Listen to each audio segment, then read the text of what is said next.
एक सबसे बड़ी समस्या राज्य की रही है नक्सलवाद, एक नासूर की तरह बन चुका है।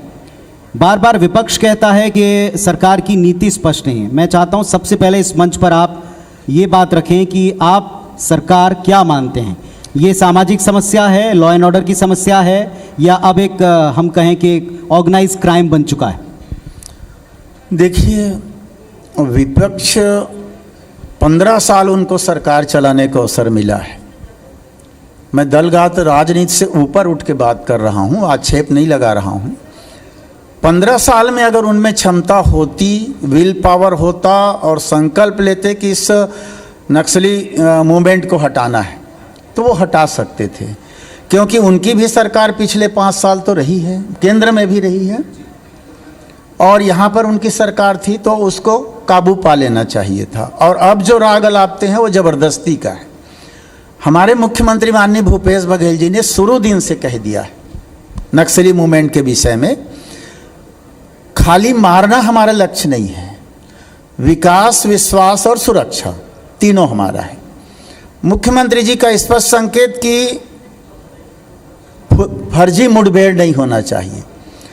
पिछले वर्षों में 15 सालों में इतना फर्जी मुठभेड़ हुआ है और इतने आदिवासी मारे गए हैं। आप देखेंगे इन 2 वर्षों में एक भी फर्जी मुठभेड़ नहीं हुआ, एक भी आदिवासी मारे जाने की खबर नहीं आई। एक जगह एक आया था जो कवासी लकमा जी ने एक बार उठाया था, एक महिला, दोनों तरफ से फायरिंग हो रहा था और क्रॉस कर दिया। उसके अलावा इन 2 वर्षों में कोई फर्जी मुठभेड़, आदिवासी मरने की खबर नहीं आई है। माननीय मुख्यमंत्री जी का स्पष्ट निर्देश है कि विकास को वहाँ पहुँचाओ, हल पकड़ाओ ताकि वो बंदूक छोड़ें, और हमारी सरकार में हम उस दिशा में पूरा काम कर रहे हैं। प्रमाण भी दे रहा हूँ, इन 2 वर्षों में सर्वाधिक नक्सली मारे गए हैं, इन 2 वर्षों में सर्वाधिक नक्सली सरेंडर किए हैं, इन 2 वर्षों में सर्वाधिक एक लोन बराटू नाम से हम लोगों ने घर वापसी स्कीम चलाई जी। उसके तहत काफ़ी नक्सली सरेंडर कर रहे हैं, घर वापसी हो रहा है। तो आप देखेंगे कि इन 2 वर्षों में काफ़ी कुछ नहीं, बहुत ज़्यादा सुधार उस दिशा में। अंदर तक हम सड़क बनाने के लिए जा रहे हैं, अंदर हम कैंप स्थापित करते जा रहे हैं। जो सड़कें PWD नहीं बना सकती उसको हमारा होम डिपार्टमेंट का, हमारा हाउसिंग कॉरपोरेशन है, उससे बनवाते हैं।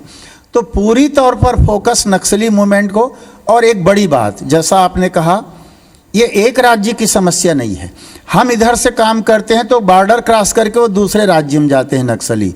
तो मूल रूप से ये समस्या का निदान तो केंद्र सरकार को करना है, क्योंकि दोनों सरकारें अलग अलग है, तो केंद्र को इसको करना चाहिए।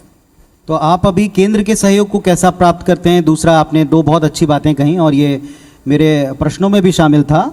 दरअसल 2 अच्छी चीज़ें हैं, एक अच्छी चीज़ है और एक चिंता की बात है। जैसे हमने एक्स्ट्रा बटालियन की मांग की, जो हमारा हक है, राज्य का हक है, जो अनिवार्य है, ज़रूरी है, उसकी क्या स्थिति है? क्या उसमें केंद्र का सहयोग प्राप्त हो रहा है राज्य को? पहला। दूसरा, जितनी बटालियंस आ रही हैं उतने ही हम इंटीरियर में कैंप्स स्थापित कर रहे हैं, लेकिन कैंप्स को लेकर विरोध भी दिख रहा है। ये विरोध कौन कर रहा है, ये आप बेहतर समझते हैं।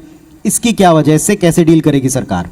क्यों हो रहा है? देखिए, हमारे तरफ से जितना हमको वेपन्स चाहिए, फोर्स चाहिए, जो राशि चाहिए, उसका डिमांड हम लोग करते रहते हैं और केंद्र सरकार से सहयोग मिल रहा है, लेकिन जितना ज़्यादा हमारी अपेक्षा है उतना नहीं मिल पा रहा है।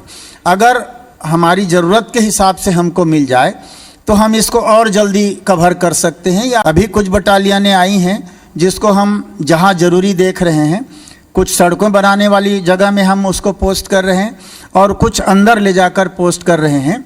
उसका विरोध जो हो रहा है, नक्सली उसका विरोध कराते हैं आदिवासियों को सामने करके, क्योंकि फोर्स के द्वारा कोई गलत काम हो नहीं रहा है। नक्सली चाहते हैं कि अब वो एक पर्टिकुलर सुकमा के आसपास के बेल्ट में सिमटने लगे, तो वो चाहते हैं कि हमारा फोर्स आगे मत बढ़े, इसलिए वो विरोध कराते हैं।